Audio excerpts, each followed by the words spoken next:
Hey guys, how's it going? Welcome to this English series where we're gonna discuss English across the board, everything like starting from the basic building blocks like pronunciation, level up to idiomatic expressions, collocations, and figure of speech. Anyway, today we're gonna talk about English phonetics. As you may know, or even if you don't, English is not a phonetic language. What does that mean? That means the way words are written, that's not how they are pronounced. So if I were to, if I were to pronounce this word in French right here, it would sound like phonetics, but in English it sounds like phonetics. See, the D sounds like a D. Why? Because it's between two vowels. So this is one rule about pronunciation. What else? Yeah, behind. So behind here in French, it would sound like behind. See, because French follows the Latin alphabet. The Latin alphabet, and English also follows the Latin alphabet. But English, it's not phonetic like how the words are written. It's not pronounced like that, as in French or even Japanese, Haitian Creole. What else? Many other languages follow this pattern where how the words are written, that's how they are pronounced. But English, um, I think German too.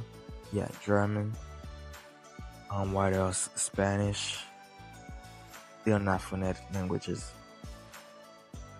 I mean, I take that back. Spanish is a phonetic language. God damn it. A few moments later. Yeah, Spanish is a phonetic language, just like French, Japanese.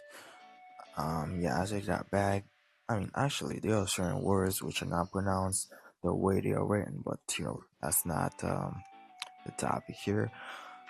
Um, Here we have phonemes, and we have 44 phonemes, and we have 26 letters in the alphabet. Like them: A, B, C, D, E, F, G, K, I, L, J, K, M, N, O, P, Q, R, S, T, U. You know them, and the 44 phonemes. It's not really important right here.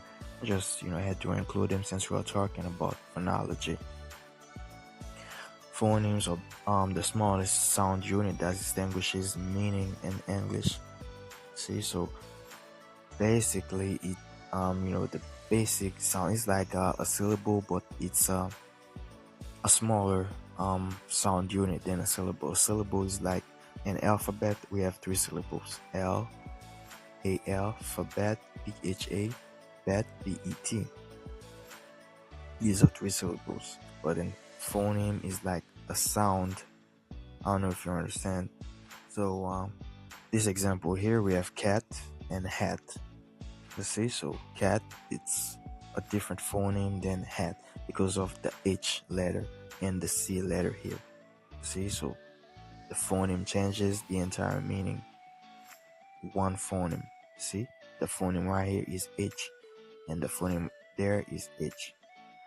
So it's not important. Like I said, you just mostly you're gonna rely on phonetic symbols. Yeah, that's the most important. I just have to put that in there because we're talking about phonology. But anyway, so like I said previously, we can't I mean, how words are written in English, that's not how pronounced, but how do we actually know how a word is pronounced? Well, there's a system for that. We call it the International Phonetic Alphabet, IPA for short, the abbreviation.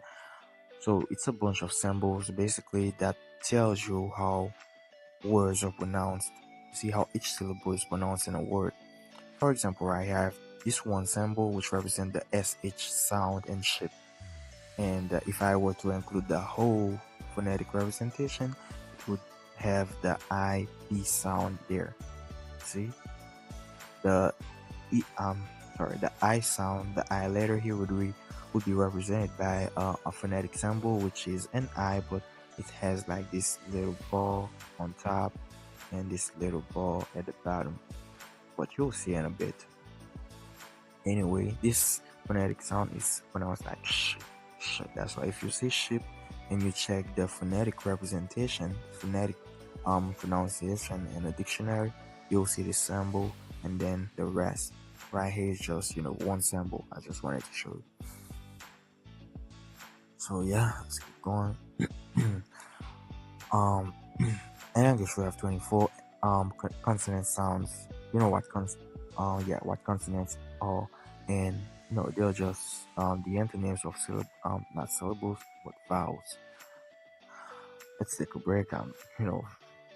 Talking nonsense here, but we have consonant 24 English consonant sounds, and we have about six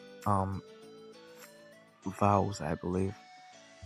I'm not sure, but let's try to recall them. We have A, O, I, E, U. Yeah, five. It's five actually, not six. Consonants, these are the sounds you make by shaping your lips.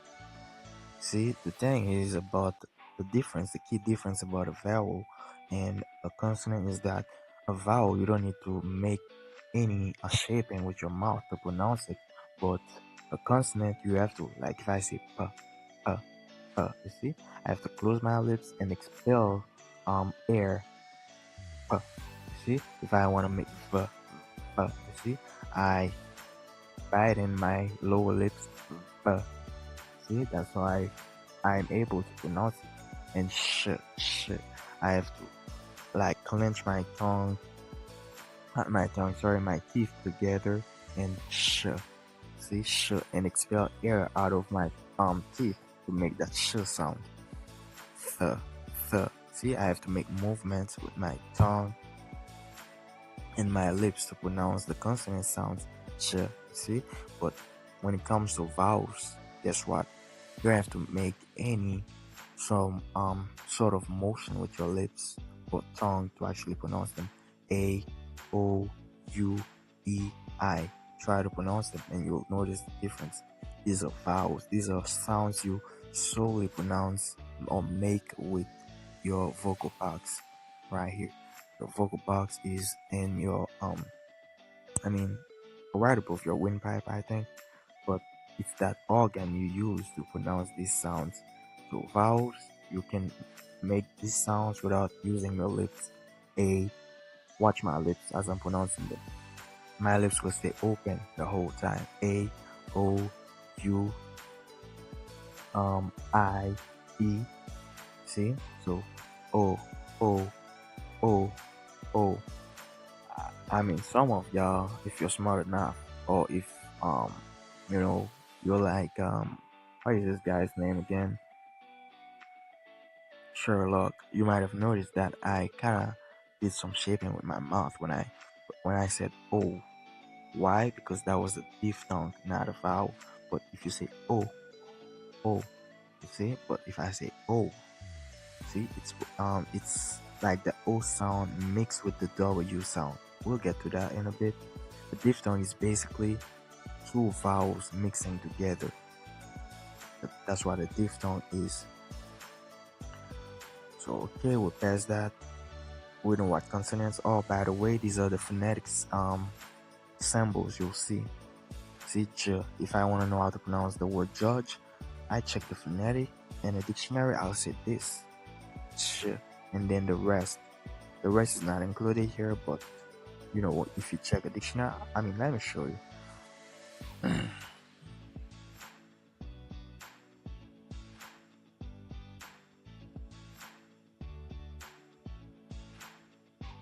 See, judge phonetic transcription. Judge. See, this part alone represents the J sound. This part in the middle, sorry, represent the O sound. You might have noticed it's jaw, and then the last part, judge. The sound in the middle is pronounced like O. So yeah, let's check another word. Bible. What about Bible? Sorry, phonetic transcription.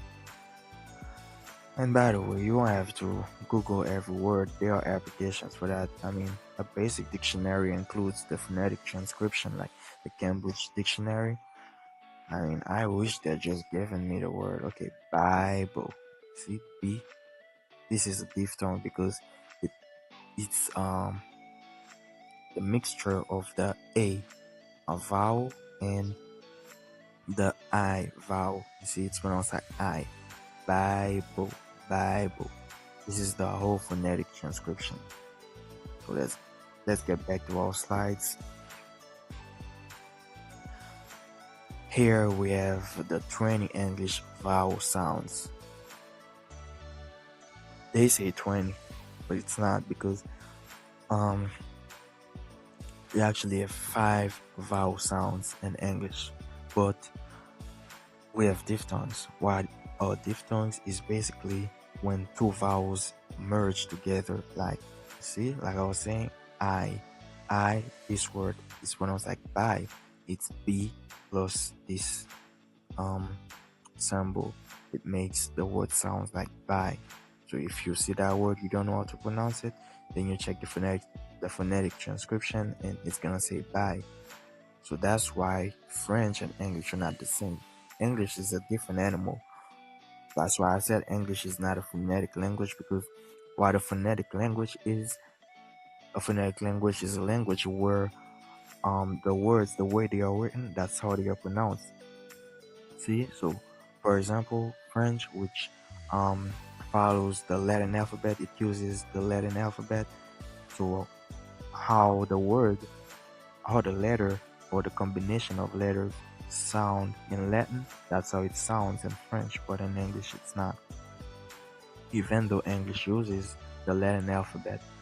So these are um vowel sounds like a, e, c, e as in cat, o as in but. We have diphthongs, I as in by, boy as in boy, ow as in cow. But this is just I know that's not extensive enough. I should have included more words, but maybe not. Maybe I'll definitely do a next lesson where I'll include like the most common, yeah, the 200 most common English words. Yeah, maybe the 200 or even the five. No, the 500 would be a rich. But let's just say the most um common ones. Let's say 250, things like that. Anyway, so we are past that.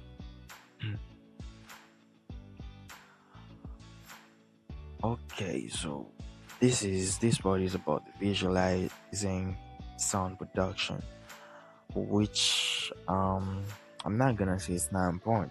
Depends on your language, because me, for my language, which is Haitian Creole mixed with French, because I do speak French, because in my country, I mean in our country, we were raised speaking French. It's our second language. So we basically speak two languages. It's not really that far away from English, so we don't really struggle. I mean, some people struggle, but if you have basic knowledge about phonology, you will not struggle to learn English or to learn English pronunciation, basically. So, visualizing sound, it's about showing you how we pronounce or how we make a sound, like showing you different lips movement you gotta make, or even the tongue movement or the teeth, how you gotta put your teeth. Like if I want to say ch, I have to clench my teeth, huh? And then ch, ch. That's how I make it. See, vowel airflow is open. See, and voice, like I was saying, vowels, these are actually sound you make with your voice, your vocal box, solely with your vocal box, like I, E, O, see, except O, where I shape my mouth a little, but E, A, O, all these, um, sound, to make them, with the mouth open, the lips being, you know, wide apart. So, see, this is the representation here. It's showing you how to place your lips, what movements you have to make with your mouth. It's not important, like I said, but it depends on your language. I don't know what your background. I mean background. So what is the language you're coming from? But basically, just shows you how to shape your lips. But like I said, to each his own. I'm not saying it's not important, but I didn't really need it. But I had to include it because we're talking about phonology, and I want it to be thorough. So yeah, common letter sound relations. These are I wanted to include this because I wanted to show you some example with the actual phonetic symbol. Here we have the F sound. That's how it's represented in phonetic language. I'm saying language, but let's just say phonetic transcription. F as in fan, F as in cliff, F as in phone. See, it's PH. It sounds like F. So that's the phonetic representation of it. And GH too, as in laugh. Laugh. You see, it sounds like F. And that's why you can rely on how the words how the words are written. So if a French person says this, it's gonna say log. See, because that's how the G is pronounced in French. G, A, U, it's pronounced like O, L, L, and the H is mostly silent. But in English, you're not gonna rely on, uh, you know, the autograph of the word. You're just gonna rely on the phonetic transcription. I mean, for learners, because you're not born in a country where people are speaking English like all day. So you have to learn um consciously. This is what I call conscious learning. Most people rely on passive learning, and that's why I'm not really a big fan of shadowing. It's great, it can help you achieve great things, but if you solely rely on it, you'll never achieve that perfection. But when you mix shadowing with um phonetic studying, I know it may seem like boring and quite difficult. It's not. you you're not gonna have to remember anything. You're just gonna have to practice with them. So that's why you have this example. So if you see F, it's pronounced like fan, F and cliff, F and phone, F and laugh, even though it's GH. So like I said, don't rely on the autograph of the word. Check the phonetic transcription. Basically, the K sound, like in cat, like in kite, like in duck, like in school. See, cool, school, school, queen. See, it's the same K sound, k, and the sh sound like ship, nation, special, chef. See, it's this sound. That's how it's represented in phonetic notation or in phonetic transcription. So you'll find plenty of these out there on the internet. I mean, just get a dictionary, the Cambridge Dictionary, and there's a dictionary I really like. Let me show y'all.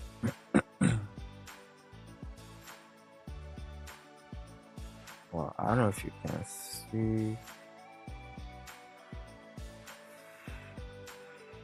Sorry, I don't know if you can see right there. There's the logo. Goddamn notification. I swear to God. See, English. I think English leave you. Just type English leave you. Actually, let me English dictionary. Let me type leave you English dictionary. See, you're gonna get it. Type it on Play Store, not on Google. On Google Play Store, type it, and you know, they're gonna give you the right one. So this is the best app I've ever used. It includes like things like phonetic transcription, definition. Um, when I say definition, I mean the meaning in English and also in other languages. And there's even several versions. There's the French version, the Japanese, the Spanish, the Portuguese, I think. Yeah, there are a lot of versions of it. Anyway, I just wanted to show you this. It's a great dictionary. You definitely want to get it. While I learned phonetics, so I wanted to leave this one, um, as the last part because I didn't want to put you to sleep. But basically, I've already talked about the different reasons you want to learn phonetics because it improves your pronunciation by a great extent, like almost to native level. I mean, I'm not gonna brag about myself, but I may have some work to do on my pronunciation, but I'm definitely almost there. And it improves pronunciation. It enhances your listening because if you know how, I mean, if you're used to pronunciations of words, you're gonna know which word is actually said or pronounced when you hear them. That's what listening is. So it enhances your listening by helping you distinguish between subtle nuances. See, the subtle nuances. I can think of a lot of examples here, like um, thug, thug, fug. Let me type it in the search bar. We have thug and fug. See, right there. The nuance here is the F sound and then the th sound, the TH. See? But as somebody who doesn't notice the little nuances, yeah, the little nuance, yeah, just one nuance, not a lot of nuances, is gonna get confused by, both words. Is gonna confuse one word for the other, like thug. When you say thug, oh, there's a thug down the street. There's a thug who phrased me, who stole my stuff. You might think, oh, you mean a fog? Man, the weather condition is okay. There's no fog. That might cause some great confusion. So, an awkward situation too. So you definitely want to be able to notice these little nuances, and it helps you decode new words because when you're versatile with phonetics, you don't actually rely on a mentor or tutor to tell you how this word is pronounced. For example, if I stumble upon a new word, I just say I see German. See, I even have a built-in um, extension that gives me phonetic transcription for words. I don't know if y'all have already noticed from the beginning of the video, but I do have this thing. See, German, German, German. Android, Android. Download, download. See, this one is really I don't know. It helps me a lot. Although I don't really use it. You see, I mostly use it when I'm reading like fancy stuff, like complicated science books, science fiction books, or other types of genres. But anyway, like I said, phonetic helps you a lot. And decoding new words, you definitely want to get that extension if you're using your PC. On phones, I don't think there's something like that. I wish there was, like, you could just hold a word or click on a word and it would give you that phonetic transcription, but there's not. I mean, I don't know, but I've done some research and I haven't found anything so far. Bridge spelling and sound. Yep. Phonetics helps you bridge spelling and sound. What does that mean? It helps you make the connection between spelling of a word and how it sounds. That's what I was saying. Like pronounce unfamiliar vocabulary. You might see it if like if you're seeing it for the first time, you might rely on your instinct or your basic knowledge about, I don't know, your Latin alphabet to pronounce it, but you're gonna have it all wrong. You're gonna mess it up because English uses the Latin alphabet but not the same pronunciation system. So you definitely want to check the phonetic transcription vocabulary. That's what I'm doing right there. Pronounce knowledge. See, so great stuff. Yeah, some resources, some resources you might want to use for IPA charts with audio, 3D articulation tools for visualization, minimal pairs practice like this example I just gave, thug and fug. You put there are some list of similar words. You just have the list and you try to pronounce them one after the other so that you can notice the little nuances. Yeah, minimal pairs practice, phone-in drills. Yeah, it helps build muscle memory for accurate production. There are apps you can download like English with Lucy, IPA chart, Cambridge Dictionary. Don't forget the one I also showed you, which is Leave Your English Dictionary. This one. There's the reflection on the screen, but it's basically this one. As the logo. You're just gonna see the American flag and then yeah, a book that has the American flag on it. See the logo? That's the logo. Anyway, okay, I think this is the end now. So you master phonetics, you master pronunciation. So I don't think there's any more thing I should say to try to convince you, or I don't know. You gotta learn it. Learn the damn thing. Because without it, you'll always struggle. I mean, shadowing takes time. Imagine um a native speaker knows around 25,000 words. Can you imagine? So imagine having to practice shadowing for all these words if you want to get to that native level. You're not gonna master them. I mean, you'll know how to pronounce some of them, but you'll still make mistakes. I mean, mistake, I get it. Mistake is human, but what we want is, I'm not saying perfection, but achieve your goal, which is to sound like a native speaker, speak English in a way that people can understand you. So you definitely don't want to have, to struggle with that. So mix shadowing. I'm not saying to not practice shadowing, but mix it with phonetic transcription. It helps a lot. I'm not saying to try to um, memorize the symbols like in just one time, but the more you practice, the more you see them every day, the more you read transcriptions, you're gonna become familiar with them. Because I've been I've been um I've been using them for about 6 to 7 years now. I'm not gonna say I've mastered all of them, but I've mastered the most important ones.